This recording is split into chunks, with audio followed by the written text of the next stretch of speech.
All right, so we should be live now. That is what my YouTube is telling me here, and I'm just going to make sure that we're good to go. All right. Hello, everyone, and welcome to the show and channel today. I really want to thank you for taking the time to join me live. And if you're catching this on the replay, that's fine too. We're not going to waste any time. Let's just go ahead and get right to it. The goal of this stream is to do a deep dive into a fascinating and often painful psychological process, which is called cognitive dissonance. Specifically, we're going to explore how it manifests in people who are part of high control groups.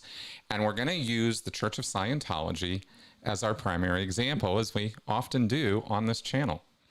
Now, before we go any further, I want to take a moment to acknowledge that this topic can be deeply personal and potentially triggering.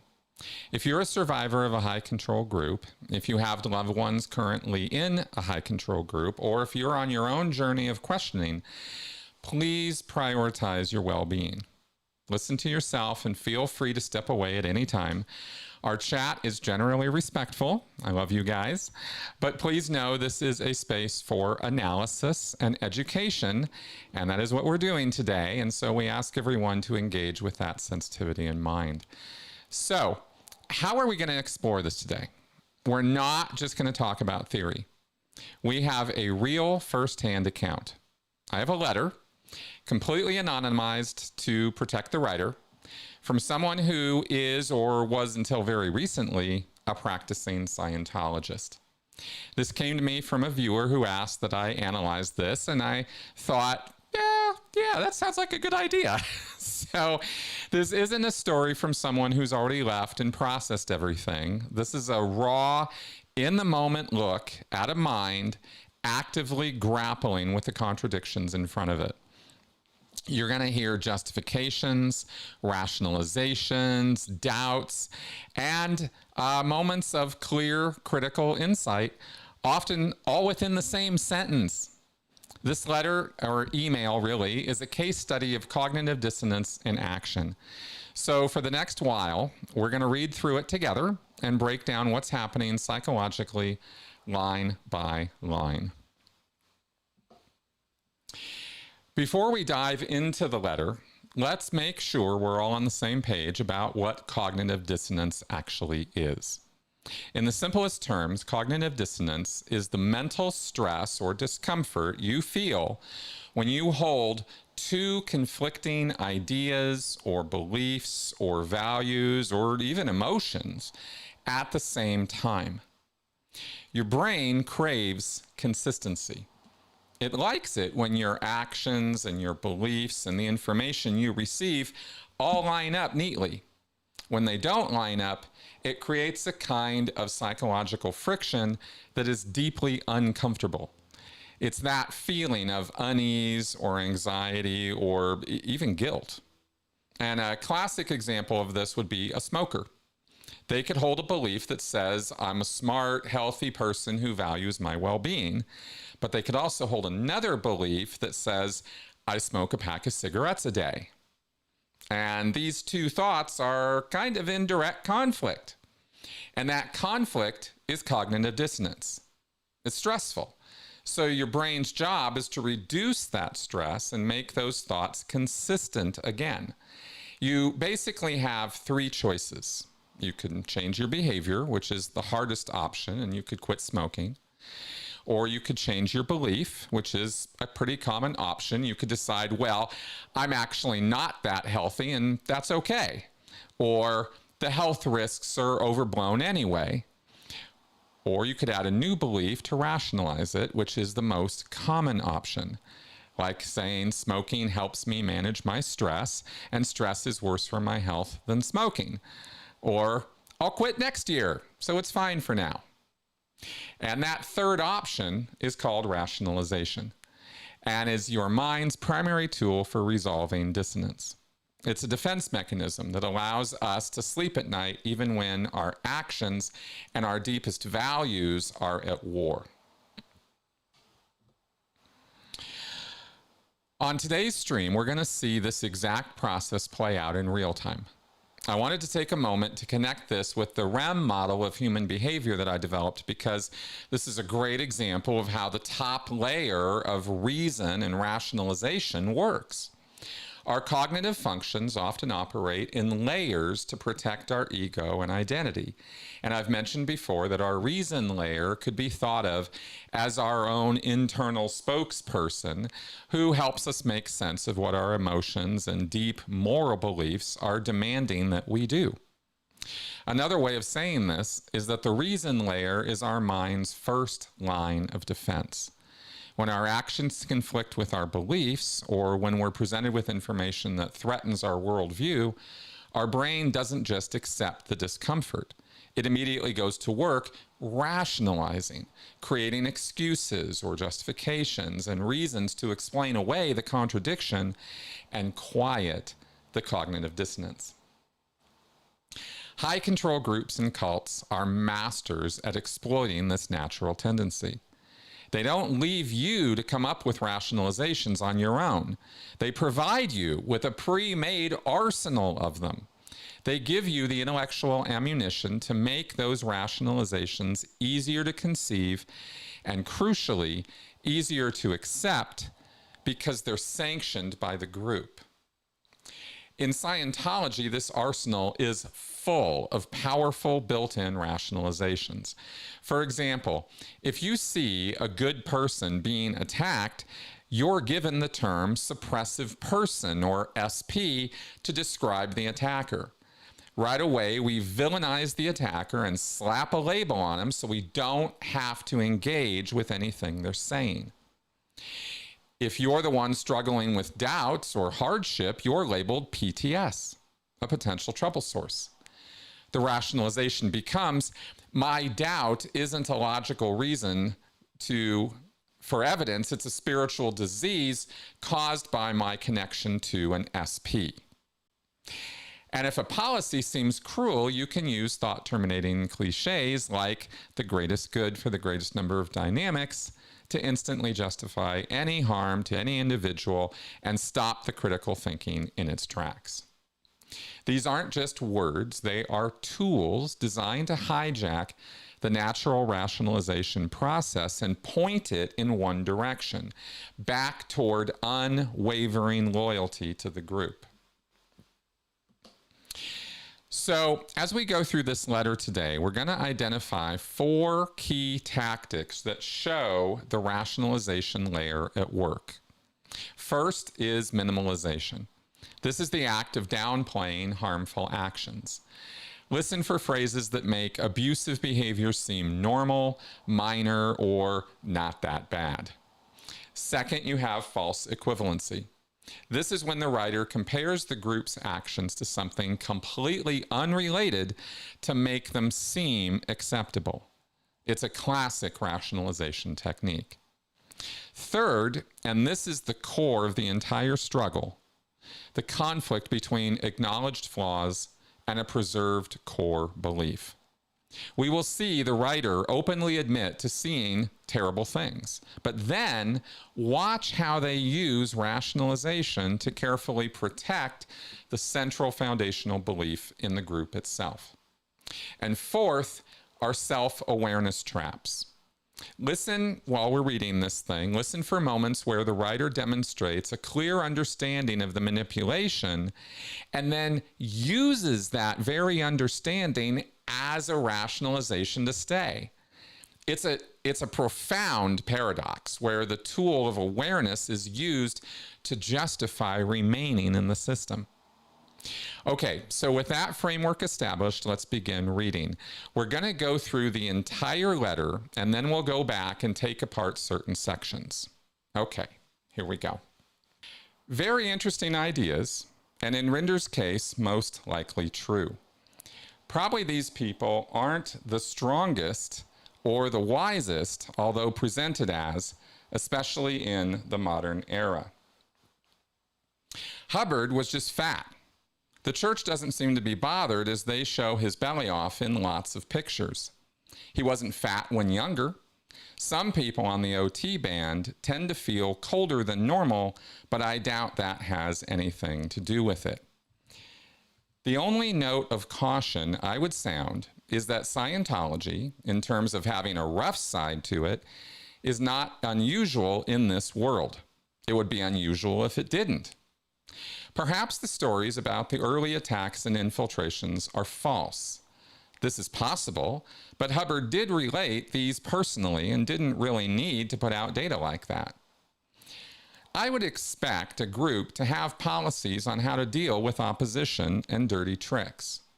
Other groups can and act with no morality at all in order to achieve certain results. Typically, only governments of powerful countries can get away with this in the long run. It does look to me, maybe from the beginning or maybe more recently,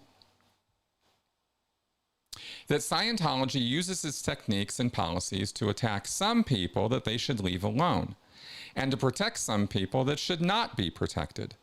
I don't think it is the policies in the most part, but how they are used and by who and for who. Leadership and governance are always and have always been a huge problem. Any organization that has any sort of power can also be a danger as well as a benefit. But can you ban a knife for fear that it will be used for murder? Well, you can go some way towards that, but not entirely. There is also a problem with brainwashing. This is usually carried out via hypnosis with drugs and sometimes torture. It can be done to a greater or lesser degree, easier on some people than others. Some people go through life more or less in a hypnotic state and are extremely easy to influence. The problem with brainwashing is that it is quite dramatic. It is quite dramatic of a word. Coercive or coercion is more fair to what goes on. Whether that should go on is a fair question. If you join the army, you will be coerced to do certain things. Your life is not your own anymore. The idea is to break down someone's character and make it anew, as well as get them fit enough to fight and give them some needed skills. Should this be done? Maybe it shouldn't be, but I would imagine training soldiers in a more self-determined way, when most are probably other-determined, i.e. bank-controlled, would not work. When I go to the registrar needing to do my next grade, what happens if they aren't allowed to strongly encourage me to do it? Not much to me, as I don't need it or respond to it. But to someone else, they could fall off the bridge. People don't just carry on doing it because they are coerced. In practice, that would not work in uncontrolled environments outside the SO. Even in the SO, there are limits. When you start applying hard sell and heavy PR, perhaps including false data to things that don't help the individual, personally, I don't believe it is appropriate or should be done. Nor do I think professional fundraisers should knock on the doors of pensioners to sign them up for direct debits for charities, often using similar dubious statements, or aggressive selling of UPVC windows, which is now largely over, if only because they are everywhere already. It's a world of 8C of sorts, and pushing on people's banks, invalidating women to get sex, constant advertising, which is not quite brainwashing, but is certainly brain tickling. On a personal level, I would imagine you don't like excess and harmful control yourself. I'm not surprised you don't like some of the behavior in Scientology. There are some instances that are clearly out of order with no justification or reason at all. There are other aspects where some control could be justified, but it has been misused and taken to excess, sometimes to try and solve another problem, like the org being skint. Then there are areas where you have to guide and control people at least some of the time, or it simply won't work. I don't really think the majority of Scientologists are under severe coercion at all. I doubt I am particularly unusual in being able to see what's on the agenda and step into and out of it as I like. People do want the benefits, and they are often quite significant in life. But one is also aware of the potential of being twisted out of shape and the importance of integrity. I would say they are rather clumsy in controlling people, even perhaps a little Soviet. They can give long ethics programs that bore the mind to the point where one nods along. In practice, extended sec checking or truth rundown would take so much effort on an ordinary person as to be totally impractical, and the person couldn't be forced to sit for it, could always demand a ComEv anyway. These guys aren't about to rule the world anytime soon. They are largely a legend in their own lunchbox, and about as important as that. I'd favor a huge dose of reality about the importance of Scientology being administered, and the whole bunch of those who strut about taking on board that they don't matter. The only way to matter would be to help enough people to make a real difference. But I could hardly try to have something shut down that made me harder to brainwash and coerce, even as you could argue they tried to coerce me. Maybe under Mayo it would have been better, or it could have been horrifically worse. I wouldn't be fooled by the liberal society where you have to be nice to a weird-looking trans person and misgendering is a horrific crime. Those who actually run things are vicious and don't care a fig for human life and welfare. To begin our analysis, let's take the very first paragraph from the email. Very interesting ideas, and in Rinder's case, most likely true. Probably these people aren't the strongest or the wisest, although presented as, especially in the modern era. This line right here, this is a perfect textbook example of the rationalization layer of the REM model snapping into action. The writer starts by demonstrating real critical thinking. They're engaging with critical ideas and even state that what Mike Rinder, a high-level defector, is saying is most likely true. That's a significant admission. It creates immediate cognitive dissonance. If this critical information is true, what does that say about the group I believe in? The rationalization is, probably these people aren't the strongest or the wisest. Now, this is a brilliant maneuver by the psyche. The writer has acknowledged a flaw in the universe of Scientology, but the problem isn't the system, it's that the people involved were flawed, weak, or unwise. According to Scientology doctrine, failures in Scientology are never the fault of the technology or Hubbard's policies, but are always due to misapplication by individuals. The writer is using that prepackaged rationalization to quickly quiet the dissonance that their own honest observation created. Basically, they've taken a crack in the foundation and explained it away as just a few faulty bricks, leaving the core structure intact. All right, now let's look at another line where we see minimization and normalization. The email reads, "The only note of caution I would sound is that Scientology, in terms of having a rough side to it, is not unusual in this world. It would be unusual if it didn't." Okay, now let's sit with this one for a moment because this is such a common and powerful rationalization tactic. What we're seeing here is a prime example of minimization. The writer's acknowledging that Scientology has a rough side, which frankly is a rather gentle euphemism for what critics would call abusive, coercive, or harmful behavior. But immediately, the rationalization layer activates to drain that admission of all of its power. The mechanism is normalization. By stating it's not unusual in this world and it would be unusual if it didn't, the writer is making a conscious effort to frame this rough side as a universal, inevitable constant. If every group has the problem, then Scientology's problem isn't special. It's not uniquely bad, it's just normal. And if it's normal, then it's not a good reason to question your involvement. This is a key function of the cult-provided rationalization toolkit. It reframes glaring specific flaws into vague, general human problems. The dissonance here is between the observation of harm and the identity of being in a group that causes harm. The rationalization resolves it by saying, well, all groups cause harm, so my group's harm is excusable. If everyone's a little bit bad, then no one is particularly at fault. This allows the writer to acknowledge the truth without being forced to grapple with its logical, life-altering consequences. All right, let's take the next quote.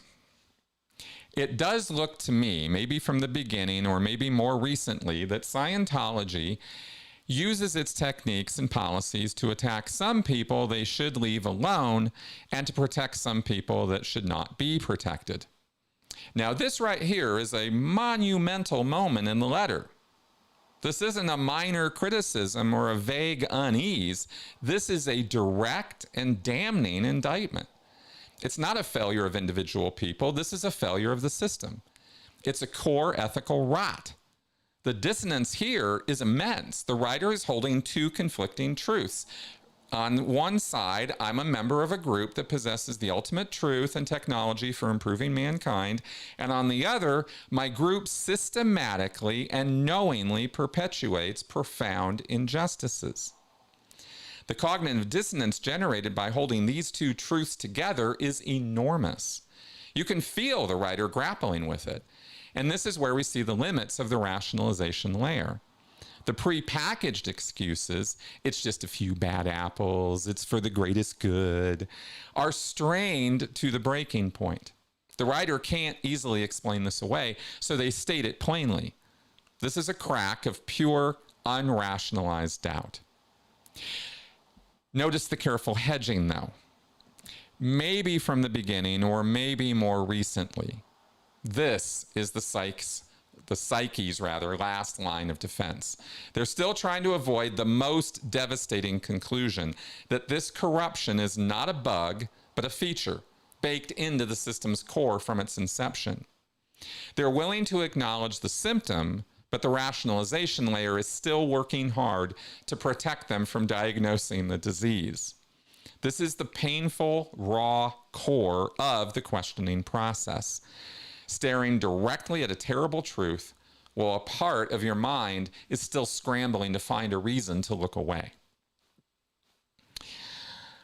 All right, now here is the next quote for us to look at. It's a nice short point.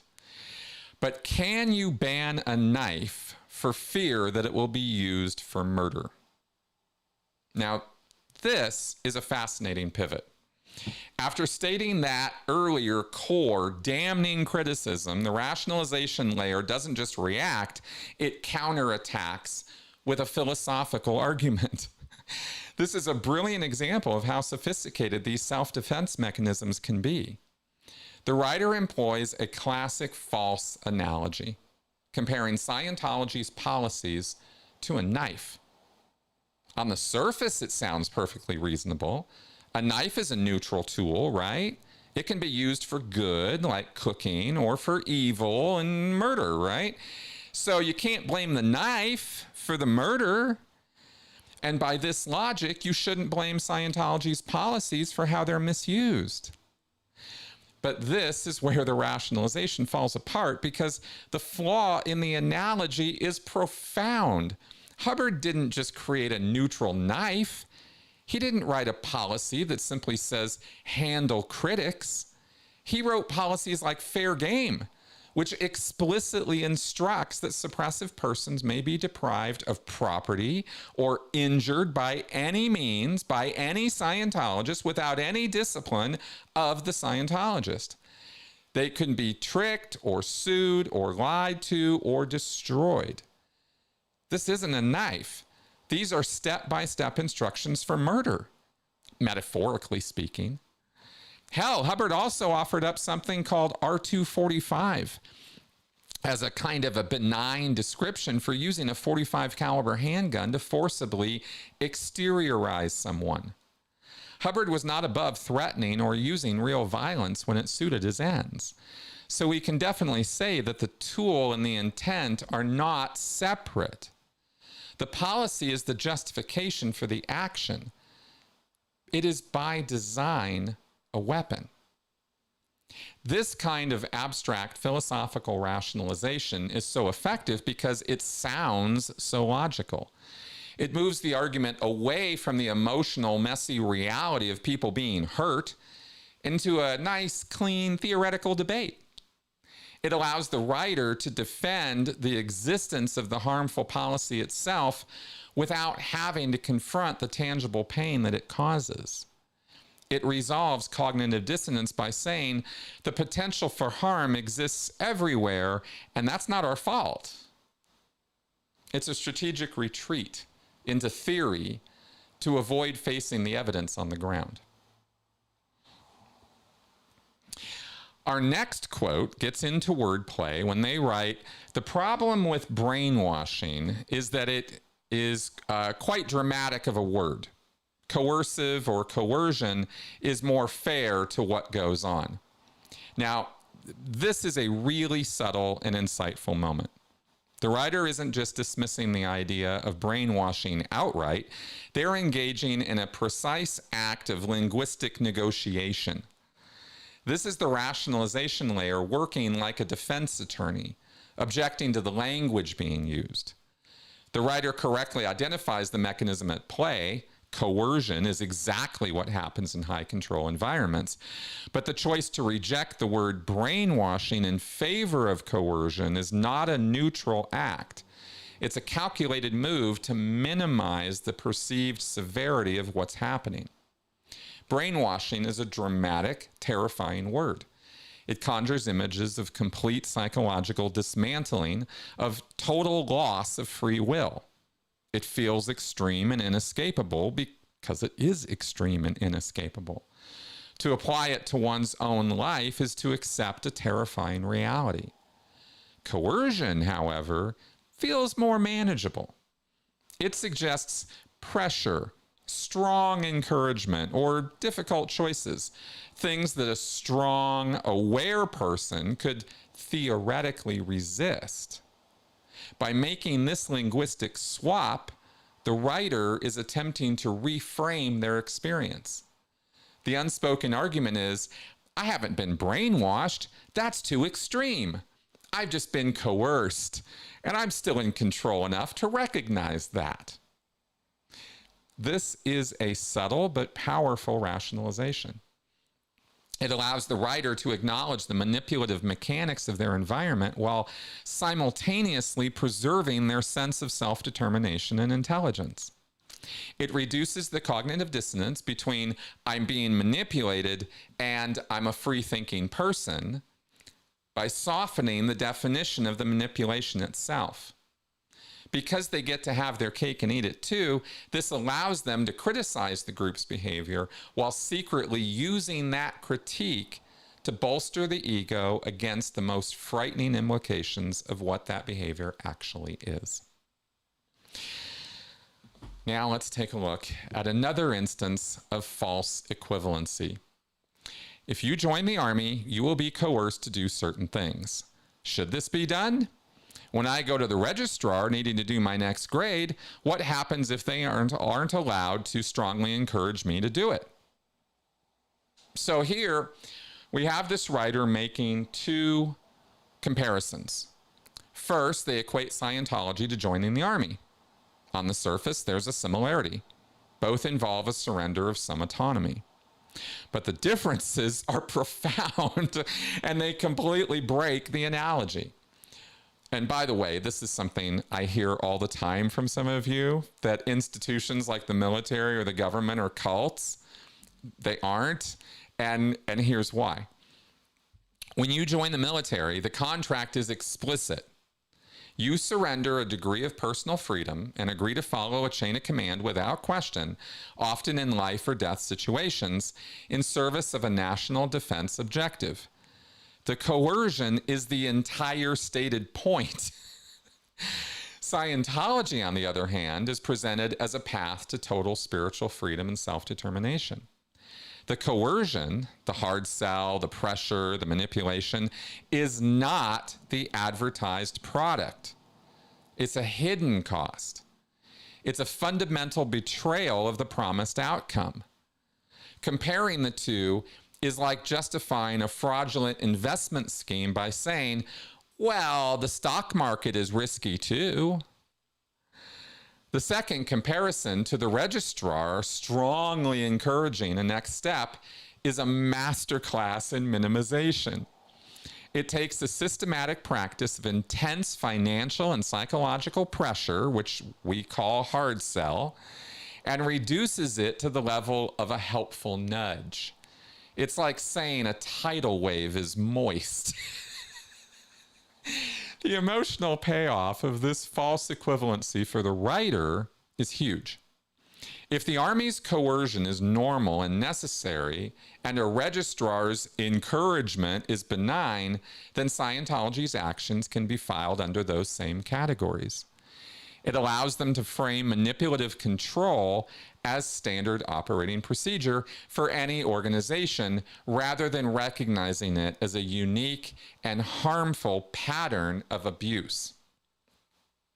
This rationalization works because it's partially true. All groups have rules, but it ignores the drastic difference in degree, context, and stated purpose to quiet the alarm bells of cognitive dissonance. All right, we have 3 more quotes we're going to look at. This next one is a clash of morality. When you start applying hard sell and heavy PR, perhaps including false data to things that don't help the individual, personally, I don't believe it is appropriate or should be done. Nor do I think professional fundraisers should knock on the doors of pensioners. So this is a crucial point in the letter.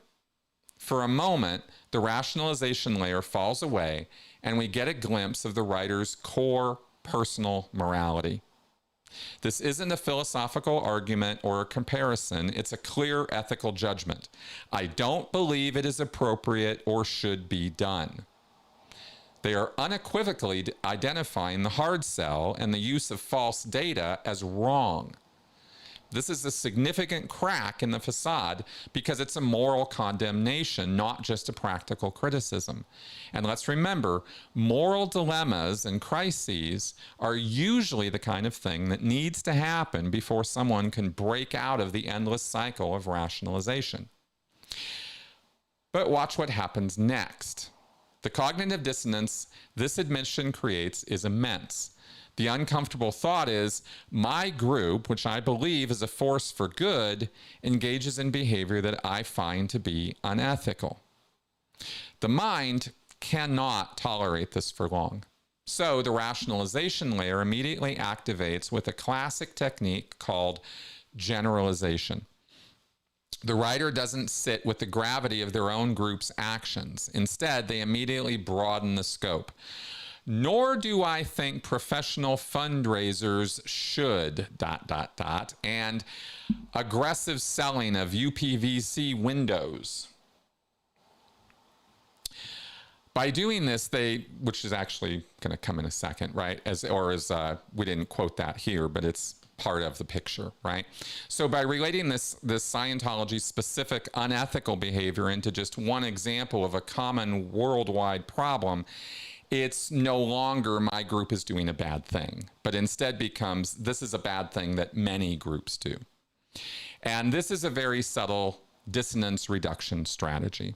It allows the writer to voice the criticism and thus relieve the pressure of holding it in, diffuse the problem so that it doesn't land solely on their in-group, so it makes it less threatening to their identity as a member, and it avoids the logical conclusion. If the problem's everywhere, then there's no urgent need to leave this particular group, because you can't escape a universal problem.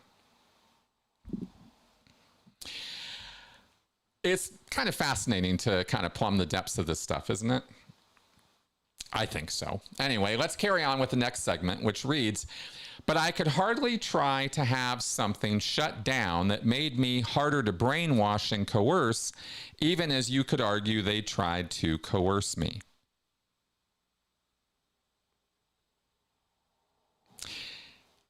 This is perhaps the most psychologically complex and powerful sentence in the entire letter. We've reached the peak of the rationalization layer's capabilities. This isn't just a simple excuse. This is a profound self-awareness trap. The writer demonstrates stunning clarity.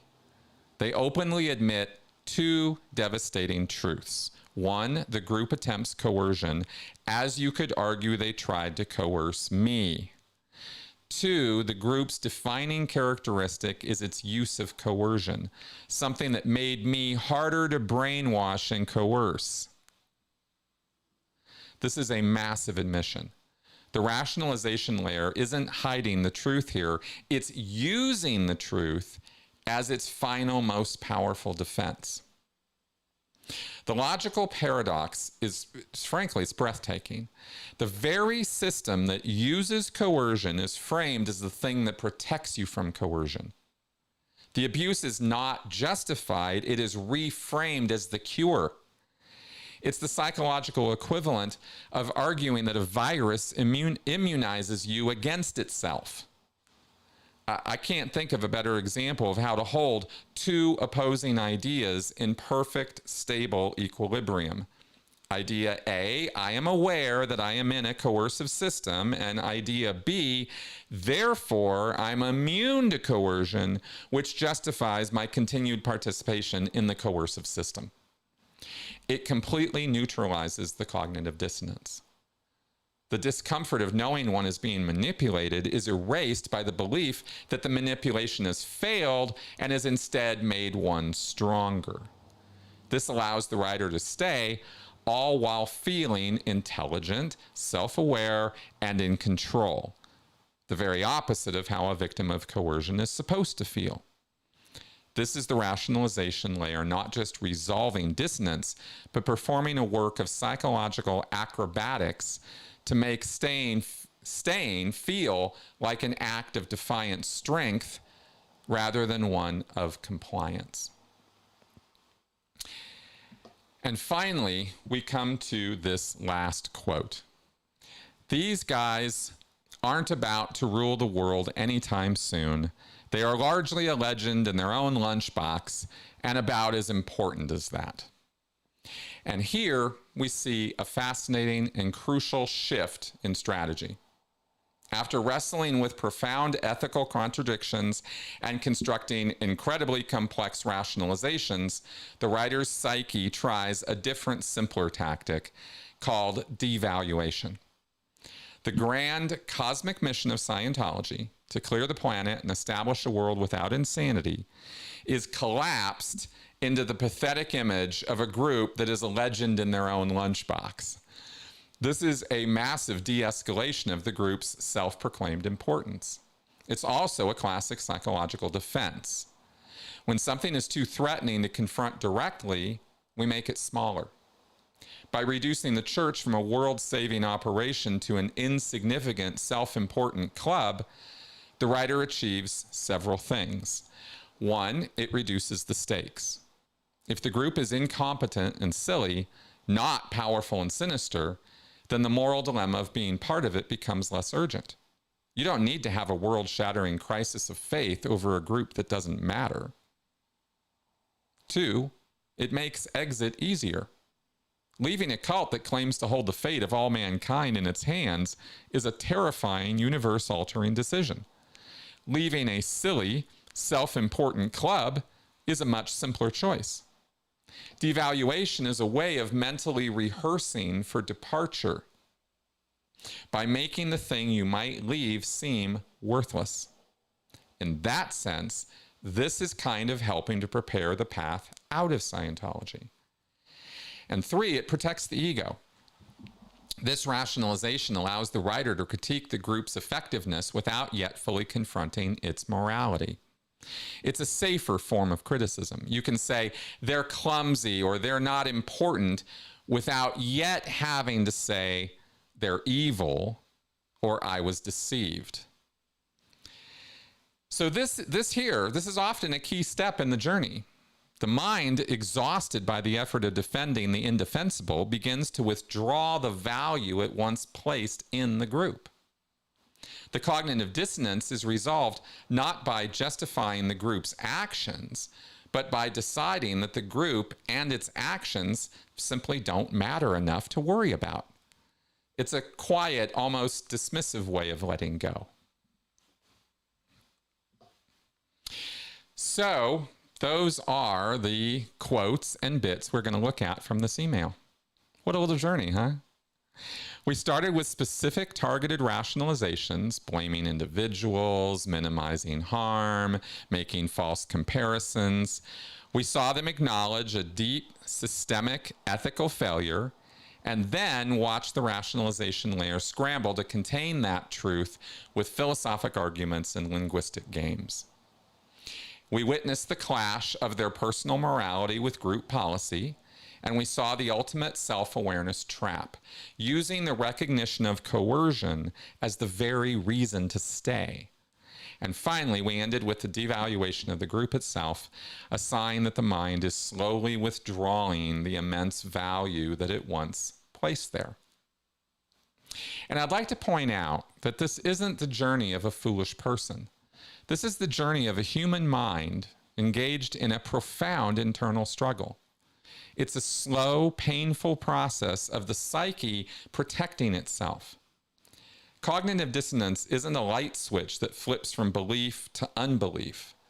It's a war of attrition between reality and identity. And this letter is a raw, real-time snapshot of that war. The takeaway here is that questioning is a process. It's messy, it's circular, and it's defended against at every step by a mind that is terrified of the ground falling away beneath it. Understanding these mechanisms, the rationalization layer, minimization, false equivalency, isn't just about analyzing Scientology. It's about understanding how all of us protect our core beliefs from threatening information. So we might take some questions here today. But before we do, I wanted to direct you down to the description box. I'm going to be putting links into the International Cultic Studies Association and also to the Recovering from Religion websites. These are fantastic organizations that provide support, information, and communities for people navigating these exact issues. And of course, there's also going to be a link down there to the Aftermath Foundation.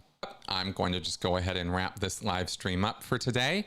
I want to thank you very much for coming around and watching me go on at a mad rate about all of this. Thank you very much for your viewership and your support, and I hope that today we had an interesting, informative, and hopefully truly educational experience with today's video. I went deep, I went a little academic today, and I wanted to go into how I could not think of a better way to demonstrate the path out of a cult than to show how someone is kind of talking themselves out of it in a conversation with somebody who's not in the cult and is questioning their membership in it. So that was the purpose of today's video.